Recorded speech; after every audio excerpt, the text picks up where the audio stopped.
സദസ്സിലുള്ള എല്ലാവർക്കും വളരെ വിനീതമായ നമസ്കാരം. ആദ്യമേ വലിയ സന്തോഷവും അഭിമാനമൊക്കെ ഉണ്ട്. ഇങ്ങനെ ഒരു പരിപാടി നമ്മുടെ നാട്ടിൽ യുക്തി ചിന്തകൾ ഉയർത്തിപ്പിടിച്ചുകൊണ്ടും സയൻറ്റിഫിക് ആയിട്ടുള്ള ചിന്തകൾക്ക് പ്രാധാന്യം കൊടുത്തുകൊണ്ടൊക്കെ ഇത്തരം സംഘടനകൾ ഉണ്ടാവുന്നു.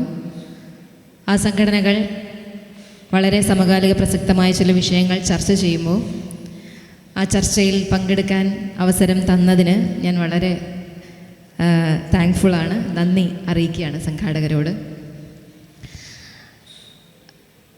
സത്യത്തിൽ ഇതൊരു വലിയ പ്രതീക്ഷ കൂടിയാണ്. പുതിയ കാലഘട്ടത്തിൽ നമുക്കെല്ലാം അറിയുന്നത് പോലെ നമ്മളിപ്പോൾ ജീവിച്ചുകൊണ്ടിരിക്കുന്ന ഒരു സാമൂഹ്യ രാഷ്ട്രീയ സാംസ്കാരിക അന്തരീക്ഷത്തിലൊക്കെ ഇത്തരം യുക്തിചിന്തകൾക്ക് പ്രാധാന്യം കൊടുക്കുന്നു എന്ന് പറയുന്നത് തന്നെ പുരോഗമന ആശയങ്ങൾ ഉയർത്തിപ്പിടിക്കുന്ന എല്ലാവർക്കും വിശിഷ്യ യുവതയ്ക്ക് വലിയ പ്രതീക്ഷയാണ്. ഇതൊരു യാഥാർത്ഥ്യമാണ്. എന്തായാലും എന്നോട് സംസാരിക്കാൻ ആവശ്യപ്പെട്ടിട്ടുള്ള വിഷയം അത് സത്യാനന്തര കാലത്തെ മാധ്യമപ്രവർത്തനം എന്നതാണ്. അപ്പോൾ എനിക്കറിയില്ല ഇവിടെ ഇരിക്കുന്ന ആളുകളെല്ലാം രാഷ്ട്രീയം സംസാരിക്കാനും കേൾക്കാനും ഒക്കെ ആഗ്രഹിക്കുന്നവരാണോ. ഈ വിഷയത്തിന് അങ്ങനെ നേരിട്ട് രാഷ്ട്രീയവുമായി വലിയ ബന്ധമൊന്നുമില്ല. പക്ഷേ നമുക്ക് രാഷ്ട്രീയമായി ബന്ധപ്പെടുത്താതെ കുറച്ച് രാഷ്ട്രീയം പറയാതെ നമുക്കിത് അവസാനിപ്പിക്കാനും കഴിയില്ല. രാഷ്ട്രീയം രാഷ്ട്രത്തെ സംബന്ധിക്കുന്നതായതുകൊണ്ട് സ്വാഭാവികമായും രാഷ്ട്രത്തെ സംബന്ധിക്കുന്നതെല്ലാം കേൾക്കാൻ നിങ്ങൾക്കെല്ലാം ആഗ്രഹം ഉണ്ടാകും എന്നാണ് എനിക്ക് തോന്നുന്നത്. എന്തായാലും സത്യാനന്തര കാലത്തെ മാധ്യമപ്രവർത്തനം അതാണ് നമ്മുടെ വിഷയം.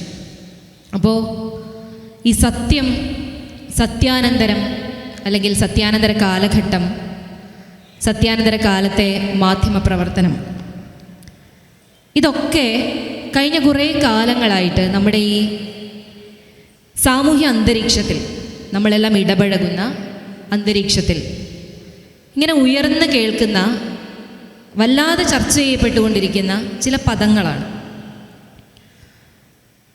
നമ്മൾ ഇടപഴകുന്ന സാമൂഹ്യ അന്തരീക്ഷം എന്ന് പറയുമ്പോൾ അതിനകത്ത് രാഷ്ട്രീയവും സാംസ്കാരികവും ഒക്കെ പെടും. ഇവിടെ എല്ലാം വല്ലാതെ ഉയർന്നു കേൾക്കുന്ന കുറേ കാലങ്ങളായി നമ്മൾ ചർച്ച ചെയ്തുകൊണ്ടിരിക്കുന്ന ചില പദങ്ങളാണിതൊക്കെ. അപ്പോൾ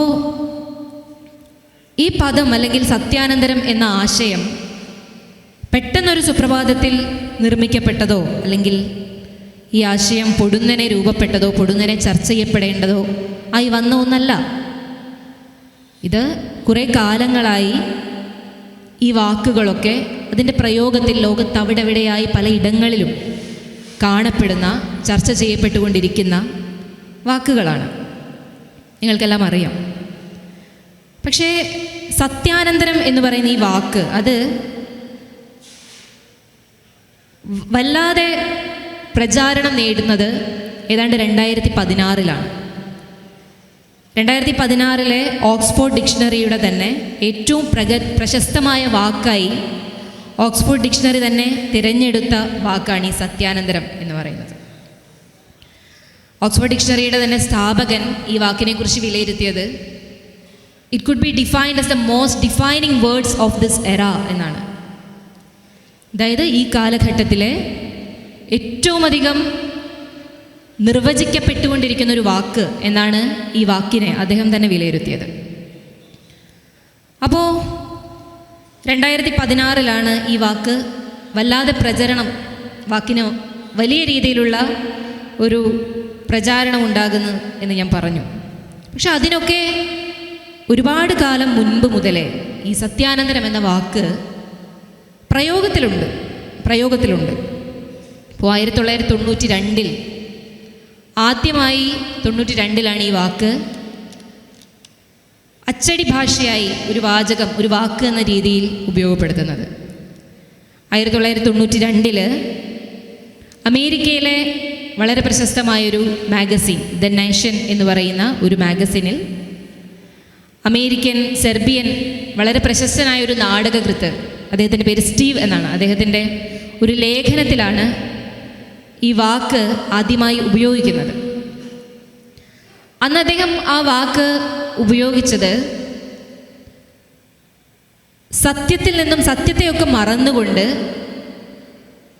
ജനം വൈകാരികത അല്ലെങ്കിൽ സത്യവിരുദ്ധമായ കാര്യങ്ങൾക്ക് പിന്നാലെ പോകാനും അതിനെ വിശ്വസിക്കുവാനുമൊക്കെ താല്പര്യപ്പെടുന്നു എന്ന അർത്ഥം ചൂണ്ടിക്കാണിച്ചുകൊണ്ടാണ് അദ്ദേഹം ആ ഒരു വാക്ക് അദ്ദേഹത്തിൻ്റെ ലേഖനത്തിൽ ഉൾപ്പെടുത്തിയത്.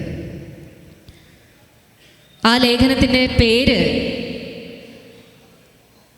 ദ ഗവൺമെൻറ് ഓഫ് ലൈസ് എന്നായിരുന്നു.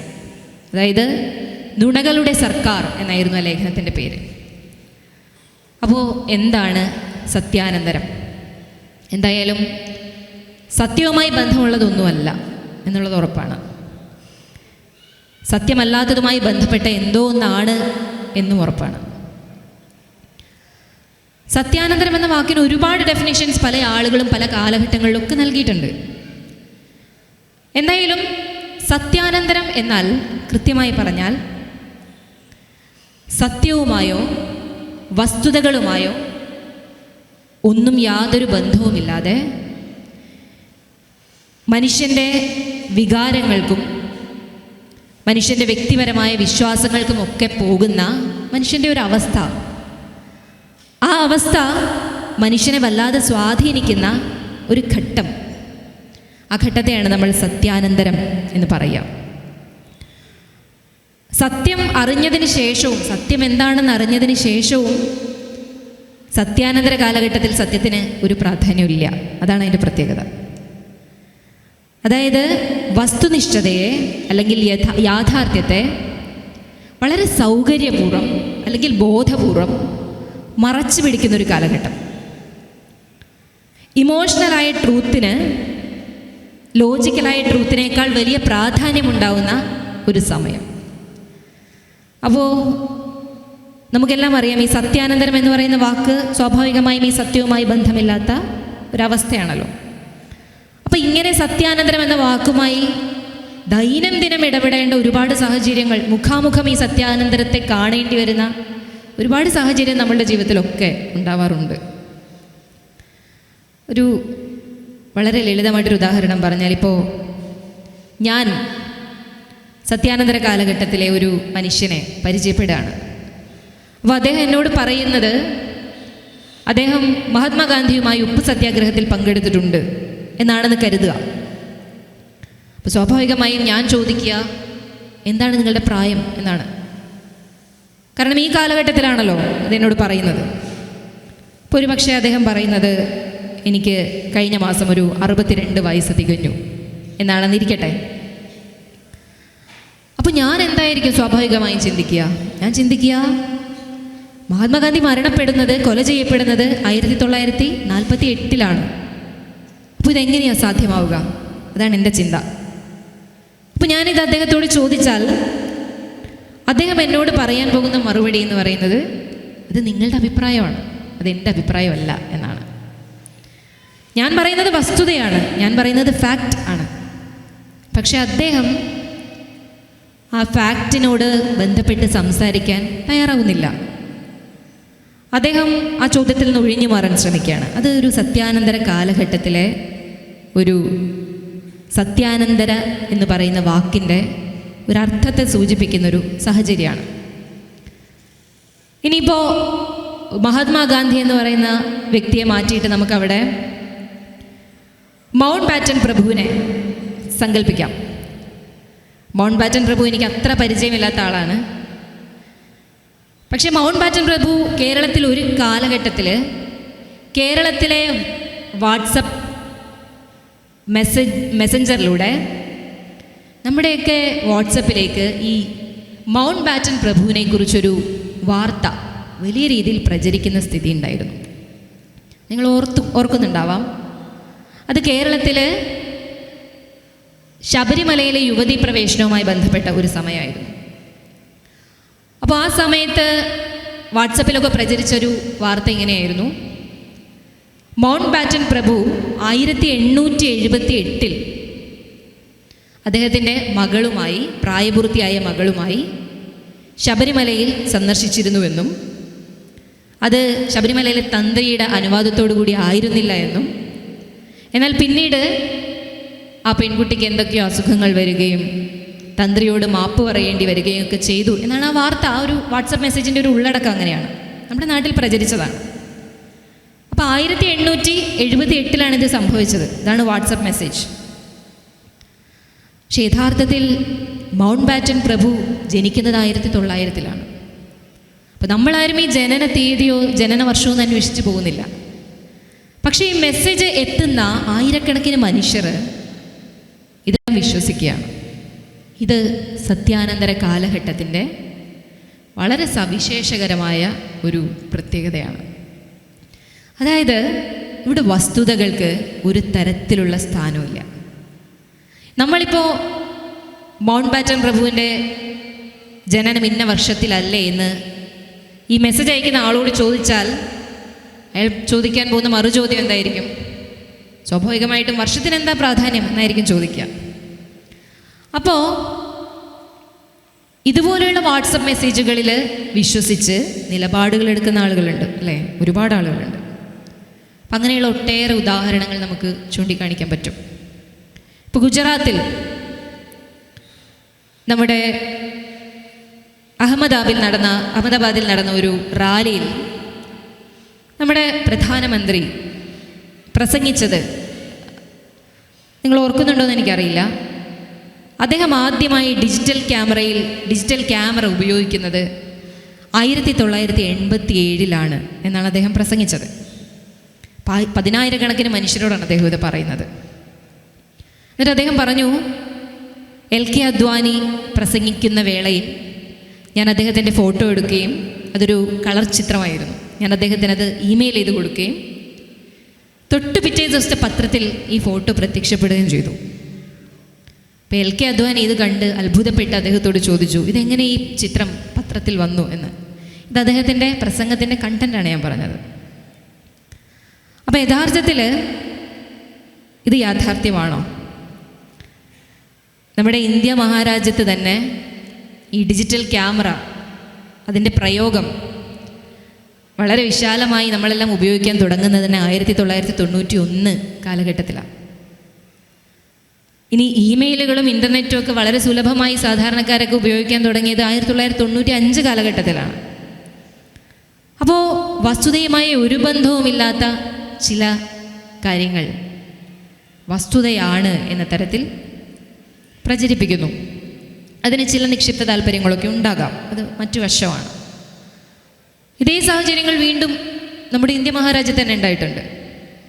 ഇപ്പോൾ കർണാടകയിൽ ഒരു തിരഞ്ഞെടുപ്പ് റാലിയെ അഭിസംബോധന ചെയ്തുകൊണ്ട് ഇതേ പ്രധാനമന്ത്രി തന്നെ സംസാരിക്കുമ്പോൾ അദ്ദേഹം ജനങ്ങളോട് പറഞ്ഞത്, കർണാടകയുടെ വീരപുത്രനായിട്ടുള്ള ജനറൽ തിമ്മയ്യ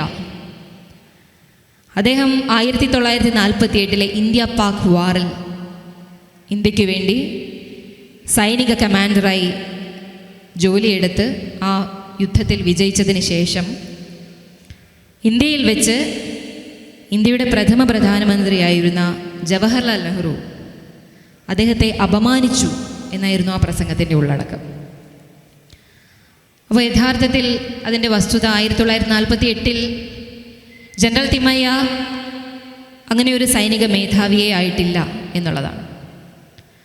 പക്ഷെ കുറേ പേര് ഈ ഒരു പ്രസംഗം കേട്ട പാതി തന്നെ ജവഹർലാൽ നെഹ്റുവിനെ ശരിപ്പെടുത്തി കളയാം എന്ന് കരുതി ഇറങ്ങി തിരിച്ച ആളുകളുണ്ട്. അപ്പോൾ എന്താണ് ഈ സത്യാനന്തരം? വസ്തുതകൾക്ക് യാതൊരു തരത്തിലുള്ള പ്രാധാന്യവും ഇല്ലാതെ അസത്യത്തിന് പുറകെ പോവുകയും സത്യത്തിനൊരു വാല്യൂ ഇല്ലാതാവുകയും ചെയ്യുന്നൊരവസ്ഥയാണ്. അപ്പോൾ ഇങ്ങനെ നിക്ഷിപ്ത താല്പര്യങ്ങൾക്ക് വേണ്ടി സത്യം പ്രചരിപ്പിക്കുന്ന ഒരു സാഹചര്യം പെട്ടെന്നൊരു സുപ്രഭാതത്തിൽ നമ്മൾ അസത്യം പ്രചരിപ്പിക്കാൻ തുടങ്ങുമോ? അങ്ങനെയൊന്നുമല്ല. ഇത് വളരെ കാലങ്ങളായി ഈ ലോകത്ത് നിലനിൽക്കുന്നൊരു സത്യമാണ് സത്യാനന്തരം എന്ന് പറയുന്നത്. അതിൻ്റെ ഈ വാക്ക് പ്രചാരത്തിലേറിയതൊക്കെ ഈ കാലഘട്ടത്തിലാകാം. പക്ഷേ ഇത് ഇപ്പോൾ റോമൻ സാമ്രാജ്യത്തിൽ റോമിൽ ഉണ്ടായ ഒരു അഗ്നിബാധ, ആ അഗ്നിബാധയുടെ ഉത്തരവാദികൾ ക്രൈസ്തവരാണ് എന്ന് പറഞ്ഞ ക്രൈസ്തവരുടെ തലയിൽ അതിൻ്റെ ഉത്തരവാദിത്വം കെട്ടിവെച്ചത് നീറോയാണ്.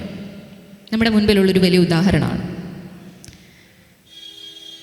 ജർമ്മനിയുടെ മഹത്വ ശോഷണത്തിന് കാരണം യഹൂദരാണ് എന്ന് പറഞ്ഞത്, അങ്ങനെ ഒരു ആരോപണം ഉയർത്തിയത് ഹിറ്റ്ലറാണ്, നമുക്കെല്ലാം അറിയാം.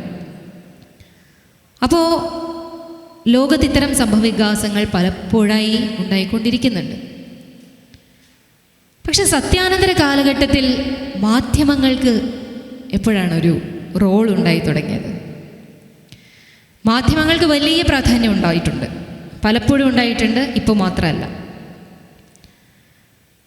സത്യം അന്വേഷിക്കേണ്ട മാധ്യമങ്ങൾ വ്യാജ വാർത്തകൾ നിർമ്മിക്കുകയും അതിനോടൊപ്പം വൈകാരികതയുടെ ചില ഘടകങ്ങൾ ആസൂത്രിതമായി ഉൾക്കൊള്ളിക്കുകയും ഇത് ഭൂരിഭാഗം വരുന്ന ജനതയുടെ വികാരത്തെ തൃപ്തിപ്പെടുത്തുകയും ചെയ്യുന്ന ഒരു പണിയാണ് ഈ മാധ്യമങ്ങൾ സത്യാനന്തര കാലഘട്ടത്തിൽ എടുത്തുകൊണ്ടിരിക്കുന്ന ജോലി.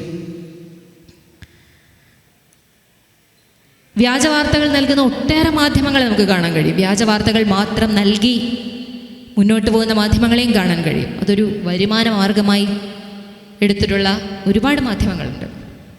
ഇപ്പം ലോകത്ത് തന്നെ ഇപ്പം ഈ വ്യാജവാർത്തകൾ ഇങ്ങനെ കൊടുക്കാൻ തുടങ്ങിയതും പുതിയ കാലഘട്ടത്തിലൊന്നും അല്ല കേട്ടോ. ഇത് ലോകത്ത് തന്നെ ആദ്യമായി വ്യാജവാർത്ത കൊടുത്തത് ദ സൺ എന്ന് പറയുന്ന ഒരു വാഷിങ്ടൺ മാഗസീനാണ്, പത്രമാണ്, മാഗസീനല്ല പത്രമാണ്. അവർ കൊടുത്ത വ്യാജവാർത്ത എന്ന് പറയുന്നത് ചന്ദ്രനിൽ ഒരു പ്രത്യേകതരം അന്യഗ്രഹ ജീവിയുടെ സാമീപ്യമുണ്ട് എന്ന് പറഞ്ഞുകൊണ്ട് 6ഓളം ലേഖനങ്ങളാണ് അവർ കൊടുത്തത്. പക്ഷെ അവർക്ക് ആ ലേഖനങ്ങളൊക്കെ പ്രസിദ്ധീകരിച്ചതിന് ശേഷം വലിയ സ്വീകാര്യത ജനങ്ങളുടെ അടുത്ത് നിന്ന് കിട്ടുന്ന സ്ഥിതി ഉണ്ടായിരുന്നു. 1980 അമേരിക്കയിൽ റൊണാൾഡ് റീഗൻ പ്രസിഡൻ്റായിരിക്കുന്ന കാലഘട്ടം. അപ്പോൾ ആ കാലഘട്ടത്തിലാണ് അമേരിക്കയും യൂറോപ്പിനെയും ഒക്കെ കുറിച്ചിട്ടുള്ള വലിയ തരത്തിലുള്ള അഴിമതി വെളിച്ചത്ത് വരുന്നൊരു കാലഘട്ടം കൂടിയാണ്. അപ്പം അന്ന് അമേരിക്കയുടെ ഏറ്റവും പ്രധാനപ്പെട്ട 2 ശത്രുക്കൾ എന്ന് പറയുന്നത് ഒന്ന് ഇറാനും മറ്റൊന്ന് നിക്കരാഗയുമാണ്. അപ്പോൾ അന്ന് അമേരിക്കയിൽ ഒരു നിയമമുണ്ട്, അതായത് ഇറാനെ സഹായിക്കാൻ കഴിയില്ല, ഇറാനെ അമേരിക്കയ്ക്ക് സഹായിക്കാൻ കഴിയില്ല. ജനങ്ങളെല്ലാം ആ നിയമം പിന്തുടരുകയാണ്, ആ നിയമം വിശ്വസിക്കുകയാണ്. പക്ഷെ അമേരിക്ക ജനങ്ങളറിയാതെ ഇറാന് ആയുധങ്ങൾ വിറ്റു. ഇത് ജനങ്ങളിൽ നിന്ന് വളരെ ബോധപൂർവം അമേരിക്ക മറച്ചു വെച്ചു.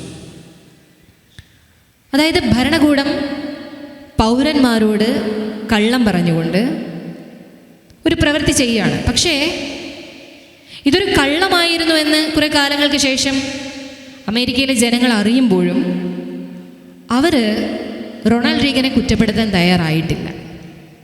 അതായത് റൊണാൾഡ് റീഗൻ ചെയ്തത് എന്തെങ്കിലും ശരിയുള്ളത് കൊണ്ടാവാം എന്നാണ് അവർ വിശ്വസിച്ചു പോകുന്നത്. അതായത് ഒരു രാജ്യത്തെ മനുഷ്യരാകെ ഒരു സത്യത്തെ മറികടന്നുകൊണ്ട് ആ രാജ്യത്തെ ഭരണാധികാരിക്ക് വേണ്ടി സത്യമല്ലാത്തൊരു വിവരം അല്ലെങ്കിൽ ഒരു കള്ളത്തെ പച്ചയായി അനുകൂലിക്കുക.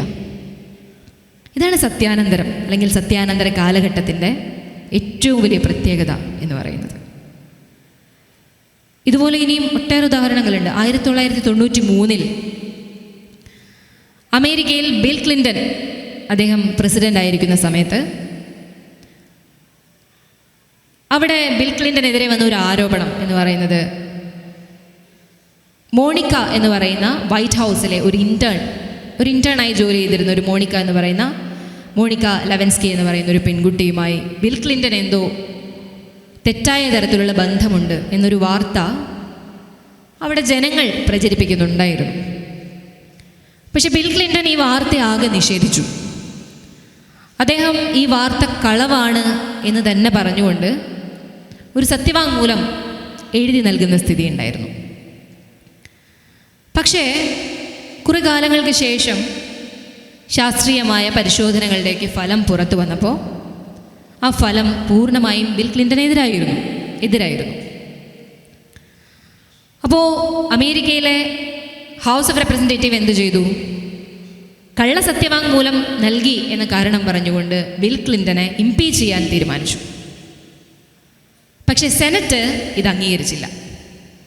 സെനറ്റ് അംഗീകരിക്കാതെ വന്നപ്പോൾ ബിൽ ക്ലിൻ്റൺ അമേരിക്കയിൽ ജനങ്ങളുടെ ഇടയിൽ കൂടുതൽ സ്വീകാര്യനായ ഒരു വ്യക്തിയായി വളരുകയാണ് ചെയ്തത്. അപ്പോൾ സത്യം പുറത്തു വരുമ്പോഴേക്കും നുണ ലോകം മുഴുവൻ സഞ്ചരിച്ച് കഴിയും എന്നൊരു യാഥാർത്ഥ്യമാണ് ഈ സത്യാനന്തര കാലത്തിൽ പല ആളുകളും അവരുടെ ചില രാഷ്ട്രീയ താല്പര്യങ്ങൾക്ക് വേണ്ടി, അല്ലെങ്കിൽ ബിസിനസ് താല്പര്യങ്ങൾക്ക് വേണ്ടി ഒക്കെ, മതപരമായ താല്പര്യങ്ങൾക്ക് വേണ്ടിയൊക്കെ ഉപയോഗപ്പെടുത്തിക്കൊണ്ടിരിക്കുന്നത്.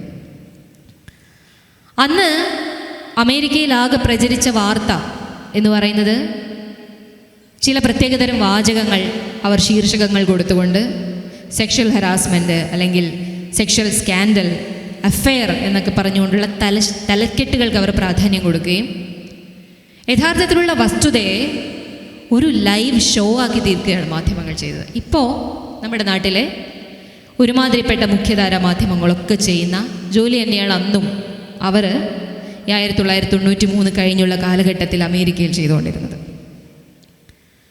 ഇനിയുണ്ട്, ഗൾഫ് വാറിൻ്റെ കാലഘട്ടത്തിൽ അമേരിക്കയ്ക്ക് ഇറാഖിനെതിരെ യുദ്ധം ചെയ്യണം. പക്ഷെ അമേരിക്കയ്ക്ക് സ്വാഭാവികമായും ജനങ്ങളുടെ പിന്തുണ അനിവാര്യമാണ്. അതിനുവേണ്ടി CNN ഉൾപ്പെടെയുള്ള ചാനലുകളിൽ 24 മണിക്കൂറും യുദ്ധത്തെക്കുറിച്ചുള്ള വാർത്തകൾ അവർ പ്രചരിപ്പിച്ചുകൊണ്ടിരിക്കുക. പക്ഷെ അവർ പ്രചരിപ്പിക്കുന്നത് അമേരിക്കയുടെ പ്രവർത്തികളൊക്കെ വളരെ കൃത്യമാണെന്നും ആ യുദ്ധത്തിൻ്റെ ഭീകരതയോ നാശമോ അല്ലെങ്കിൽ ആ യുദ്ധത്തിലുണ്ടാകുന്ന മരണത്തെയോ ഒന്നും എൻഹാൻസ് ചെയ്യാതെ അമേരിക്കയുടെ പ്രവർത്തനങ്ങൾ വളരെ കൃത്യമായി അവരിങ്ങനെ അവതരിപ്പിച്ചുകൊണ്ടിരിക്കുകയാണ്. സ്വാഭാവികമായി അമേരിക്കയ്ക്ക് ജനങ്ങളുടെ ഇടയിൽ വലിയ പിന്തുണ കിട്ടും അല്ലേ? മാധ്യമങ്ങളുടെ വാർത്തകളിൽ വിശ്വസിക്കുന്ന മനുഷ്യർ, സത്യാനന്തര കാലത്തെ മനുഷ്യർ അതിന് പുറകെ പോകും. ആ കാലത്താണ് 1990 അമേരിക്കൻ കോൺഗ്രസ്സിലൊരു പെൺകുട്ടി, നൈറ, 11 വയസ്സുള്ളൊരു പെൺകുട്ടിയാണ്. അവൾ ഒരു പ്രസ്താവന നടത്തി, അവളൊരു വാർത്ത പുറത്തുവിട്ടു. അവൾ പറഞ്ഞത് ഇറാഖിൻ്റെ സൈന്യം കുവൈറ്റിലുള്ള ആശുപത്രികളിലെ ഇൻക്യുബേറ്ററുകളിൽ കിടക്കുന്ന കുട്ടികളെ എറിഞ്ഞു കൊല്ലുമായിരുന്നു എന്നാണ് പറഞ്ഞത്. ജനമൊക്കെ ഈ വാർത്ത വിശ്വസിക്കുന്ന സ്ഥിതി ഉണ്ടായിരുന്നു. പക്ഷെ പിന്നീട് പുറത്തു വന്ന വിവരമെന്ന് പറയുന്നത് ഈ പെൺകുട്ടി കുവൈറ്റിലെ അമേരിക്കൻ അംബാസഡറുടെ മകളാണ് എന്നാണ്. അപ്പോൾ ഈ യാഥാർത്ഥ്യങ്ങളൊക്കെ മറച്ചു വെച്ചുകൊണ്ടാണ് അന്ന് അവർ ഈ രീതിയിൽ മനുഷ്യരെ കബളിപ്പിക്കുന്നതിന് വേണ്ടിയുള്ള വളരെ ആസൂത്രിതമായ ശ്രമം നടത്തിക്കൊണ്ടിരുന്നത്. അപ്പോൾ ഇതിൻ്റെയൊക്കെ ഒരു ആഫ്റ്റർ എഫക്റ്റ് അല്ലെങ്കിൽ ഇതിൻ്റെയൊക്കെ ഒരു പ്രത്യാഘാതം എന്താണ്? ഈ രീതിയിൽ മാധ്യമങ്ങളെ ഉപയോഗപ്പെടുത്തി ഭരണകൂടങ്ങൾ, ഭരണാധികാരികൾ അവരുടെ നിക്ഷിപ്ത താല്പര്യങ്ങൾക്ക് വേണ്ടി അവർ അധികാരത്തിലേറുന്നതിനോ മറ്റ് രാഷ്ട്രീയ നേതാക്കളെ താഴെ ഇറക്കുന്നതിനോ ഒക്കെ വേണ്ടി മാധ്യമങ്ങളെ ഉപയോഗപ്പെടുത്തുമ്പോൾ വളരെ അപകടകരമായ ഒരു രാഷ്ട്രീയ സാമൂഹ്യ അന്തരീക്ഷം നമുക്ക് ചുറ്റും ഉണ്ടാകും എന്നുള്ളതാണ് യാഥാർത്ഥ്യം. അതായത് ഒറ്റ സത്യം എന്ന് പറയുന്ന ആശയം തന്നെ ഇല്ലാതായിക്കൊണ്ട് പലർക്കും പല സത്യങ്ങൾ എന്ന സ്ഥിതിവിശേഷത്തിലേക്ക് കാര്യങ്ങൾ പോകും.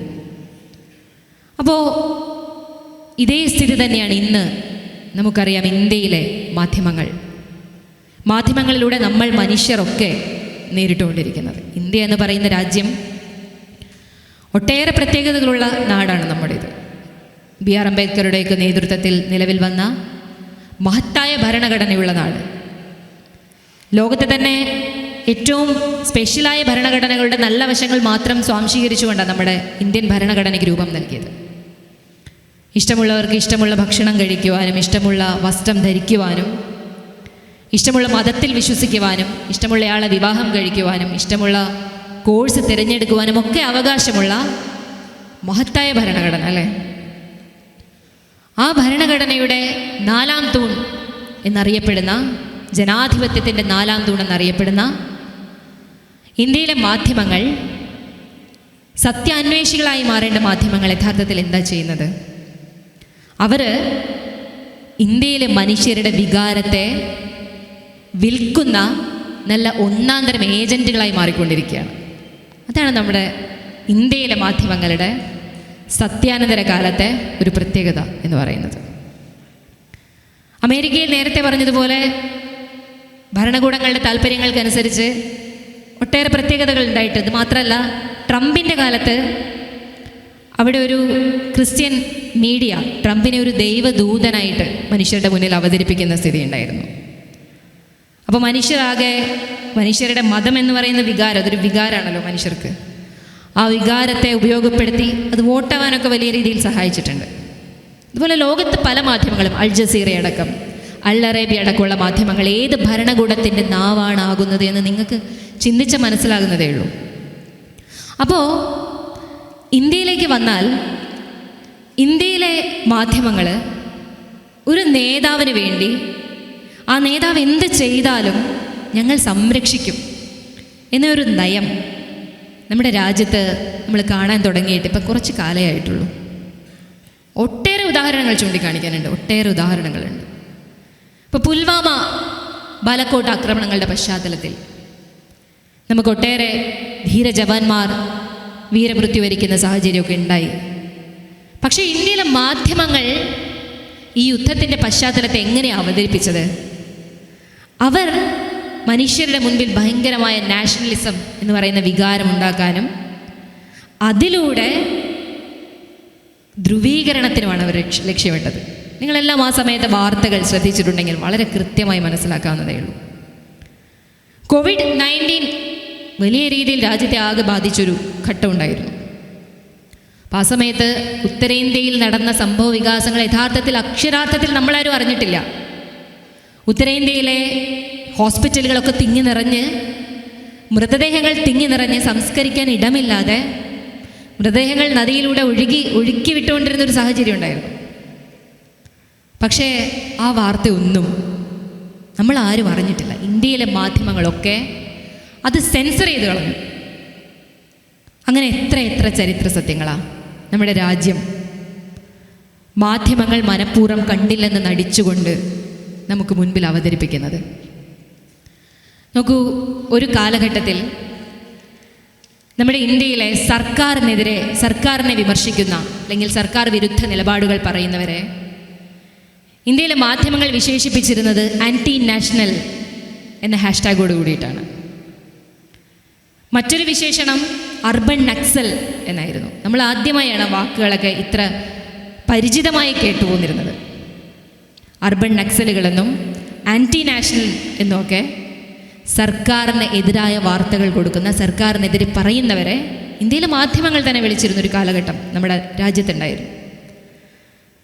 അപ്പോൾ ഇന്ത്യയിൽ നടക്കുന്ന എണ്ണിയാൽ തീരാത്തത്ര ആക്രമണങ്ങളുണ്ട്. നമുക്കറിയാം, ഞാൻ നേരത്തെ പറഞ്ഞു, ഇഷ്ടമുള്ളവർക്ക് ഇഷ്ടമുള്ള ഭക്ഷണം കഴിക്കാൻ സ്വാതന്ത്ര്യമുള്ള നമ്മുടെ രാജ്യത്ത് ഇഷ്ടമുള്ള ഭക്ഷണം കഴിച്ചതിൻ്റെ പേരിൽ മാത്രം ഒരു പ്രത്യേക മതവിഭാഗത്തിൽപ്പെട്ടവൻ, ദളിത് വിഭാഗത്തിൽപ്പെട്ടവൻ ഒക്കെ മൃഗീയമായി ആക്രമിക്കപ്പെടുകയും കൊല ചെയ്യപ്പെടുകയും ഒക്കെ ചെയ്തൊരു സാഹചര്യം നമ്മുടെ രാജ്യത്തുണ്ടായിരുന്നു, ഇപ്പോഴുണ്ട്. ഇന്ത്യയിലെ ഏത് മുഖ്യധാര മാധ്യമമാണ് ഈ വാർത്ത ഒരു മുഖ്യ തലക്കെട്ടായി കൊടുത്തിട്ടുള്ളത്? എണ്ണിയാൽ ഒതുങ്ങാത്ത കേസുകളുണ്ട്.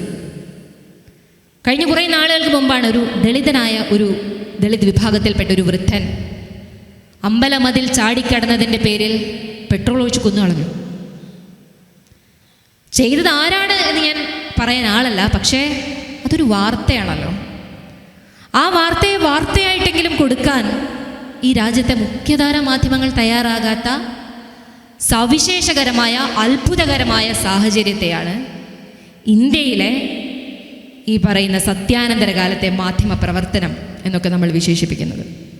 ഇനി കൊറോണ കാലത്ത് ഒരു പ്രത്യേക വിഭാഗത്തെ ക്രിമിനലൈസ് ചെയ്യാൻ, അവർ ദേശവിരുദ്ധരാണ് എന്ന് കാണിക്കാൻ ഇന്ത്യയിലെ മാധ്യമങ്ങൾ ഭരണകൂടത്തിൻ്റെ സ്പോൺസർഷിപ്പോടുകൂടി അവർ വിളിച്ചിരുന്ന വാക്കുകൾ എന്തൊക്കെയാ?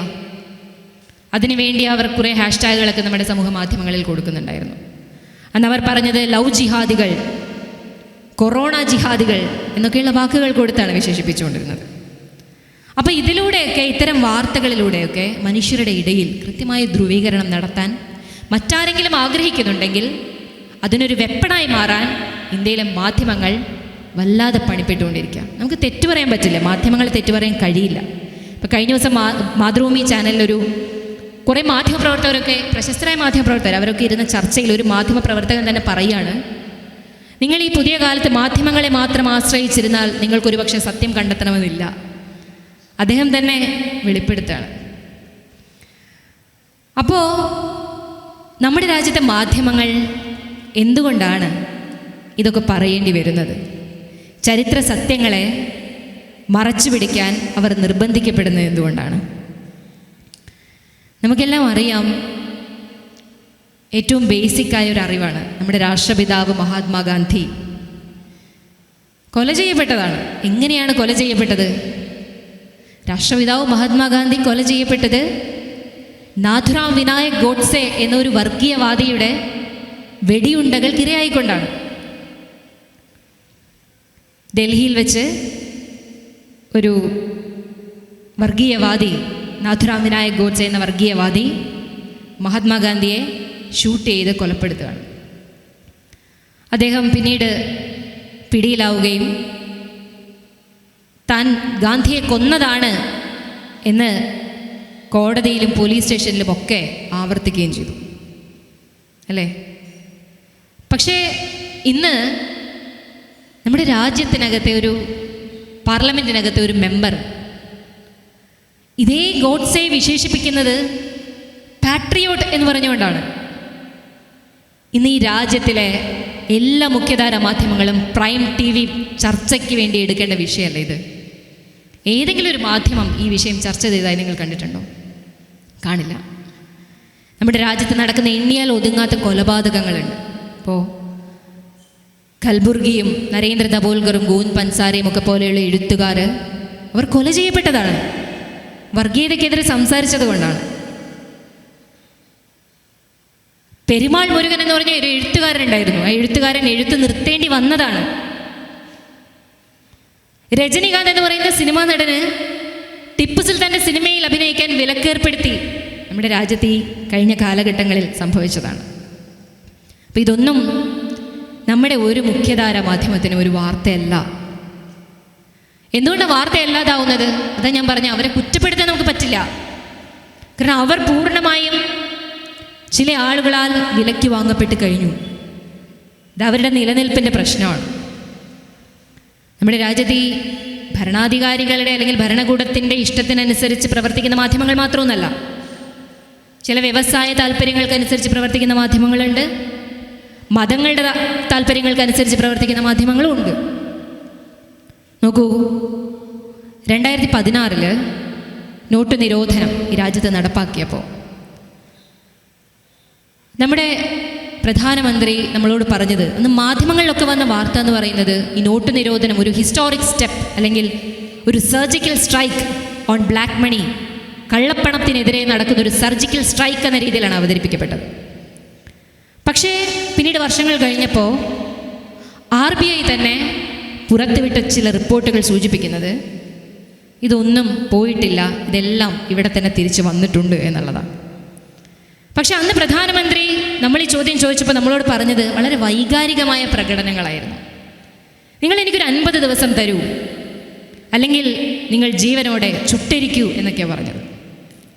ഇതാണ് സത്യാനന്തര കാലഘട്ടത്തിൻ്റെ പ്രത്യേകത. 50 ദിവസം കഴിയുമ്പോൾ ജീവനോടെ ചുട്ടരിക്കുന്ന കാര്യം നമ്മളൊക്കെ മറന്നു. ആ സ്ട്രാറ്റജി തന്നെയാണ് ഭരണാധികാരികളും മതമേലധ്യക്ഷന്മാരും നിക്ഷിപ്ത താല്പര്യങ്ങൾക്ക് വേണ്ടി പ്രവർത്തിക്കുന്ന മതമേലധ്യക്ഷന്മാരും ഒക്കെ ഉപയോഗപ്പെടുത്തിക്കൊണ്ടിരിക്കുന്നത്. അപ്പോൾ ഇന്ത്യയിൽ എങ്ങനെയാണ് മാധ്യമങ്ങൾ വ്യവസായ താല്പര്യങ്ങൾക്ക് അനുയോജിതമായി അല്ലാതെ സംസാരിക്കുക? നോക്കൂ, ഇന്ത്യയിലെ ഗവൺമെൻറ് ഫ്രണ്ട്ലി ആയിട്ടുള്ള ചാനലുകളൊക്കെ പ്രധാനമായും ചെയ്യുന്നത് അവർ ദേശഭക്തി വളർത്തുകയും ശേഷം ദേശത്തെ ധ്രുവീകരണം വർദ്ധിപ്പിക്കുകയാണ് ചെയ്യുന്നത്. ആദ്യം ദേശഭക്തി വളർത്തും, അതിലൂടെ ധ്രുവീകരണത്തിലേക്ക് എത്തും. ഇപ്പോൾ ഇന്ത്യയിലെ തന്നെ പ്രമുഖമായ ചില മാധ്യമങ്ങൾ ഭരണകൂടം വിലക്ക് വാങ്ങിയതുപോലെ തന്നെ ചില വ്യവസായ സ്ഥാപനങ്ങൾ, വ്യവസായികൾ, പ്രമുഖരായ ഇന്ത്യയിലെ വ്യവസായികളൊക്കെ വിലക്ക് വാങ്ങിയിട്ടുണ്ട്. 2014 മുകേഷ് അംബാനി ന്യൂസ് 18 നെറ്റ്വർക്കിന് വിലക്ക് വാങ്ങുന്നത്. 2022 ഗൗതം അദാനി NDTVയെ വിലക്ക് വാങ്ങുന്നത്. ദീർഘകാലം ഒരു സ്വതന്ത്ര ചാനലാണെന്നൊക്കെ നമ്മുടെ മുൻപിൽ അവതരിച്ചൊരു മാധ്യമമായിരുന്നു. ആ മാധ്യമത്തെ 2022 ഗൗതം അദാനി വിലയ്ക്ക് വാങ്ങി. സ്വാഭാവികമായും എങ്ങനെയാണ് ഈ രാജ്യത്തെ സംബന്ധിക്കുന്ന സത്യങ്ങൾ നമുക്ക് മുമ്പിലേക്ക് എത്തുക? അവർ വ്യവസായികൾക്ക് അനുകൂലമായ, വ്യവസായികളുടെ താല്പര്യം സംരക്ഷിക്കുന്ന വാർത്തകളെ പുറത്തുവിടാൻ സാധ്യതയുള്ളൂ. നോക്കൂ, ഈ അടുത്ത കാലത്ത് നിങ്ങളൊക്കെ കണ്ടു കാണും, നമ്മുടെ ഇന്ത്യയിലെ തന്നെ ഏറ്റവും വലിയ public limited insurance company LIC, ആ LIC ഏതാണ്ട് 33 കോടിയോളം രൂപ അദാനിയുടെ ഒരു കമ്പനിയിൽ നിക്ഷേപിച്ചത് ഇന്ത്യയുടെ സർക്കാരിൻ്റെ പിൻബലത്തോടു കൂടിയാണെന്നായിരുന്നു അമേരിക്കൻ മാധ്യമമായ വാഷിങ്ടൺ പോസ്റ്റ് റിപ്പോർട്ട് ചെയ്തത്. ഈ വാർത്ത ആകെ ചർച്ച ചെയ്തത് BBC മാത്രമാണ്. ഇന്ത്യയിലെ ഒരു മാധ്യമവും അത് ചർച്ച ചെയ്യാൻ തയ്യാറായില്ല. അപ്പോൾ ഇങ്ങനെ ഈ രീതിയിൽ ഇന്ത്യയിലെ മാധ്യമങ്ങൾ ഒരു ഭരണാധികാരിയുടെ, ഭരിക്കുന്ന കക്ഷിയുടെ, ഭരണകൂടത്തിൻ്റെ വെപ്പണായി തീരുമ്പോൾ ഇന്ത്യയിലെ ഏറ്റവും പ്രശസ്തനായ ഒരു മാധ്യമപ്രവർത്തകൻ NDTVയുടെ രവീഷ് കുമാർ, അദ്ദേഹമാണ് ഇന്ത്യയിലെ മാധ്യമങ്ങളെ വിശേഷിപ്പിച്ചത്. ഇന്ത്യയിലെ മാധ്യമങ്ങൾ ഗോഡി മീഡിയ ആയി കഴിഞ്ഞു. ഗോഡി എന്ന് വെച്ചാൽ മടി, ലാപ്ടോപ്പ് മീഡിയാസ്, മടിയിലിരിക്കുന്ന മാധ്യമങ്ങൾ, ഭരണകൂടത്തിൻ്റെ മടിയിലിരിക്കുന്ന മാധ്യമങ്ങളായി ഇന്ത്യയുടെ മാധ്യമങ്ങളെ വിശേഷിപ്പിച്ചത് അദ്ദേഹമാണ്. ഇപ്പോൾ മടിയിലിരിക്കുന്നതല്ല, മുട്ടിലിഴയുന്ന മാധ്യമങ്ങൾ എന്നുകൂടി അദ്ദേഹം വളരെ റീസെൻ്റായി ഇന്ത്യയിലെ മാധ്യമങ്ങളെക്കുറിച്ച് പറഞ്ഞിട്ടുണ്ട്. അപ്പോൾ എന്തായാലും ഇതൊക്കെയാണ് ഈ വർത്തമാന കാല ഇന്ത്യയിൽ നടക്കുന്ന, സത്യാനന്തര കാലത്തെ മാധ്യമങ്ങൾ ചെയ്തുകൊണ്ടിരിക്കുന്ന പ്രവർത്തികൾ. മാധ്യമങ്ങൾ മാത്രമല്ല, മാധ്യമങ്ങൾ എന്ന് പറയുമ്പോൾ തീർച്ചയായും നമുക്ക് നവമാധ്യമങ്ങളെ സൂചിപ്പിക്കാതിരിക്കാൻ കഴിയില്ല. നവമാധ്യമങ്ങൾ നമ്മുടെയൊക്കെ ജീവിതത്തെ ആകെ നിയന്ത്രിച്ചു കൊണ്ടിരിക്കുന്ന, നമ്മുടെ ചിന്തകളെ മാനിപ്പുലേറ്റ് ചെയ്തുകൊണ്ടിരിക്കുന്ന, നമ്മൾ എന്ത് ചിന്തിക്കണം, നമ്മൾ എന്ത് പ്രവർത്തിക്കണം, നമ്മൾ എന്ത് സംസാരിക്കണം, നമ്മൾ ഏത് രാഷ്ട്രീയ പാർട്ടി തിരഞ്ഞെടുക്കണം എന്നൊക്കെ ഒരു നവമാധ്യമം തീരുമാനിക്കുന്ന കാലഘട്ടമാണ്. അങ്ങനെ തീരുമാനിക്കാൻ അവർക്ക് കഴിയുന്നത് എന്തുകൊണ്ടാണ്? ഇന്ന് ലോകത്താകെ ഡിജിറ്റൽ സേവനങ്ങൾ നൽകിക്കൊണ്ടിരിക്കുന്ന ഇലോൺ മസ്കിനെയും മാർക്ക് സുക്കർബർഗിനെയും പോലെയുള്ള ആളുകൾ ഭരണാധികാരികളെ വില കൊടുത്ത് വാങ്ങുമ്പോഴാണ്. അമേരിക്കയിൽ ട്രംപിൻ്റെ തെരഞ്ഞെടുപ്പ് വേളയിൽ ഇലോൺ മസ്കിൻ്റെ സ്വാധീനം നമ്മൾ വലിയ രീതിയിൽ ചർച്ച ചെയ്തതാണ്. അങ്ങനെ രാജ്യം ഭരിക്കുന്ന ഭരണാധികാരികൾ അവരെയും അവർ തിരിച്ചുമൊക്കെ വില കൊടുത്ത് വാങ്ങുമ്പോൾ നമ്മുടെ രാജ്യത്ത് നമ്മളൊക്കെ എന്ത് ചിന്തിക്കണമെന്നും നമ്മുടെ ഫോണിലൂടെ നമ്മളൊക്കെ എന്ത് കാണണമെന്നും ഒക്കെ തീരുമാനിക്കുക സ്വാഭാവികമായും അവരായിരിക്കും. ഞാൻ അവസാനിപ്പിക്കുകയാണ്, സമയമായി എന്നോട് അറിയിച്ചു. എന്തായാലും നമ്മൾ ജീവിച്ചുകൊണ്ടിരിക്കുന്ന സത്യാനന്തര കാലത്തെ മാധ്യമ പ്രവർത്തനം മാത്രമല്ല, മാധ്യമങ്ങളാകെ വലിയ വെല്ലുവിളി നേരിട്ടുകൊണ്ടിരിക്കുകയാണ്. മാധ്യമങ്ങളുടെ സ്വാതന്ത്ര്യത്തെക്കുറിച്ചൊക്കെ കണക്കെടുക്കുന്ന റിപ്പോർട്ടേഴ്സ് വിത്തൗട്ട് ബോർഡേഴ്സ് എന്ന് പറയുന്ന ഒരു ലോകത്തെ വലിയ പ്രഗത്ഭമായൊരു സംഘടനയുണ്ട്. അവർ വളരെ ശാസ്ത്രീയമായിട്ട് മാധ്യമ സ്വാതന്ത്ര്യത്തിൻ്റെ കണക്കുകളൊക്കെ പരിശോധിക്കുന്നതാണ്. അവരുടെ കണക്ക് പ്രകാരം 2024 190 മാധ്യമങ്ങളുടെ ലിസ്റ്റ് എടുത്തപ്പോൾ അതിൽ ഇന്ത്യയുടെ സ്ഥാനം എന്ന് പറയുന്നത് 159ആണ്. 2016 അത് 133 സ്ഥാനമായിരുന്നു. ഏതാണ്ട് 26 സ്ഥാനം നമ്മൾ പിന്നോട്ട് പോയി കഴിഞ്ഞു.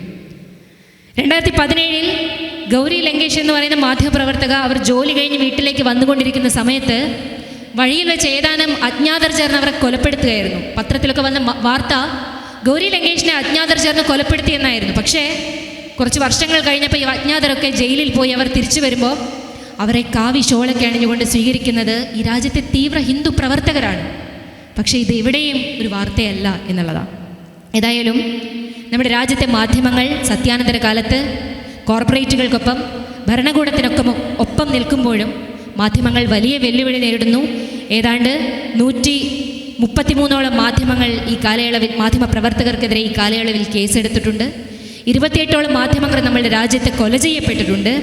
നമ്മുടെ രാജ്യത്ത് മാധ്യമ പ്രവർത്തകർ മൃഗീയമായി ആക്രമിക്കപ്പെടുന്നുണ്ട്. അവരുടെ അവകാശങ്ങൾ നമുക്ക് സംരക്ഷിക്കേണ്ടതുണ്ട്. കാരണം ജനാധിപത്യത്തിൻ്റെ 4ാം തൂൺ എന്ന് പറയുന്നത് മാധ്യമങ്ങളാണ്.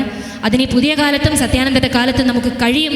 അതിന് ഏറ്റവും വലിയ ഉദാഹരണങ്ങളാണ് ഇന്ന് നമ്മുടെ ലോകത്ത് തന്നെ പ്രശസ്തരായി മാറിക്കൊണ്ടിരിക്കുന്ന, മില്യൺ കണക്കിന് ഫോളോവേഴ്സായി മാറിക്കൊണ്ടിരിക്കുന്ന ധ്രുവ് റാഠേയും രവീഷ് കുമാറിനെയും പോലെയുള്ള ആളുകൾ, ദ ഗാർഡിയനും ദ ന്യൂസ് മിനിറ്റും ദ ന്യൂസ് ലോണ്ടറിയും ഒക്കെ പോലെയുള്ള മാധ്യമങ്ങൾ ഒരു മൂലധനത്തിൻ്റെയും പിന്തുണയില്ലാതെ ഈ രാജ്യത്തിൻ്റെ മുഖ്യ പ്രതിപക്ഷമാകാൻ കഴിയുമെങ്കിൽ സത്യം പറഞ്ഞ്, നുണ പറയാതെ, കണക്കുകൾ വ്യക്തമാക്കി, അടിസ്ഥാനപരമായി വസ്തുതകൾ പറഞ്ഞുകൊണ്ട് നമുക്കെല്ലാം കൃത്യമായ മാധ്യമങ്ങളായി മാറാൻ കഴിയും എന്ന് മാത്രം പറഞ്ഞുകൊണ്ട് ഞാൻ എൻ്റെ വാക്കുകൾ ചുരുക്കുന്നു. നിങ്ങൾക്ക് എല്ലാവർക്കും നന്ദി.